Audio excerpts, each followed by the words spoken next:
जय माता रानी सांग मैंने आज यहाँ आम द्वितीय अर्डर जोटार थिला राइस इडली चारिटा विथ सांबर एंड चटनी आ गोटे था मसला पोहा जोटा अर्डर करते संजय बाबू आम अर्डर करते यहाँ फास्ट अर्डर। तो जदि भी आप जोमाटो अर्डर कर Madrasi Anna kitchen Raghunathpur located cloud kitchen. तो जदि आप जोमाटो अर्डर करुँचे तो आपको प्राइस डबल रोचे मुझे मेंशन कर दूसरी नंबर जदि आप डायरेक्ट आमको अर्डर करेंगे तार 50% प्राइस आपको डेलीवरी हो बट ध्यान रखिए जदि आपणकर नंदनकानन टू आपणकर पटिया है लाइक आपणकर किट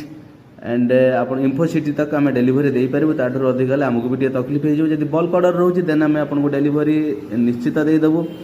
कौन भी लोकेशन हो।